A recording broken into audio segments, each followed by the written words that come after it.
విజయవాడలో సమావేశమైన భార్యా బాధితుల సంఘం సంచలన నిర్ణయం తీసుకుంది. అది తమ సంఘాన్ని ప్రత్యేక రాజకీయ పార్టీగా మార్చాలని డిసైడ్ అయింది.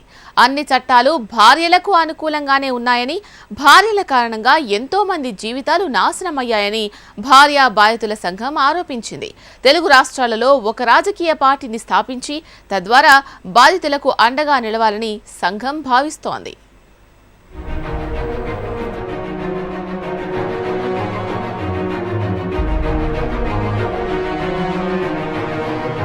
ఎలక్షన్ల దగ్గర పడుతున్న టైంలో ఏపీలో ఒక పార్టీ హాట్ టాపిక్ గా మారింది.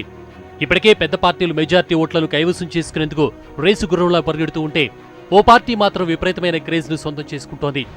గృహహింస నిరోధక చట్టం ద్వారా అన్యాయంగా కేసుల్లో ఇరుక్కున్న మగవాళ్లు ఓ భార్యా బాధితుల పార్టీని స్థాపిస్తున్నారు.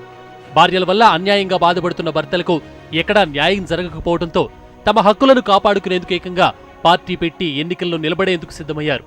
నేను కూడా ఒక భార్యా బాధితునేనండి. నేను కూడా నా మీద నా ఫ్యామిలీ మీద 12 రకాల కేసులు పెట్టింది. ఈ రోజుకి కూడా కోర్టులంటే తిరుగుతున్నాము. నాకు డైవర్స్ అయ్యిందని నేను మళ్ళీ మ్యారేజ్ కూడా చేసుకున్నాను. అయినా సరే నేను భార్యా బాధితుని. ఎందుకు అంటారా, నా మీద నా ఫ్యామిలీ మీద ఇంకా కేసులు నడుస్తున్నాయి కనుక నేను కూడా ఒక భార్యా బాధితునండి. భార్యలు, ఆడపడుచులు, అత్తమామల వేధింపుల నుంచి తమను తాము కాపాడుకునేందుకు భార్యా బాధితులు కొత్త పార్టీని ఏర్పాటు చేసుకుంటున్నట్లు భార్యా బాధితులు చెబుతున్నారు.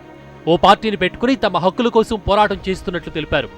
మానసిక హింసకు గురవుతున్న ఎంతో మంది మగవారికి రక్షణ కల్పించడంతో పాటు వారికి అండగా నిలవడానికే ఈ పార్టీని స్థాపిస్తున్నట్లు చెప్తున్నారు. భార్య తరఫున ఉన్న వ్యక్తులు పెట్టిన ఫాల్స్ కేసుల్లో తిరిగి ఆర్థికంగా నష్టపోయి, మానసికంగా కుంగిపోయి, సామాజికంగా పరువు ఇవన్నీ నష్టపోయిన వ్యక్తి గురించి మాట్లాడేదే ఇది భార్యా బాధితుల సంఘం యొక్క ఉద్దేశం. వచ్చే నెలలో హైదరాబాద్ లేదా విజయవాడలో భార్యా బాధితులతో 1K రన్ నిర్వహించాలని భార్యా బాధితుల సంఘం భావిస్తోంది. 498 కేసు ఉన్నా ఒక ఏడాది తర్వాత తమకు రెండో వివాహానికి అనుమతి ఇవ్వాలని వారు డిమాండ్ చేస్తున్నారు. అలాగే మెయింటెనెన్స్, డొమెస్టిక్ వైలెన్స్ ను ఆ చట్టం నుంచి తొలగించాలని వారు డిమాండ్ చేశారు.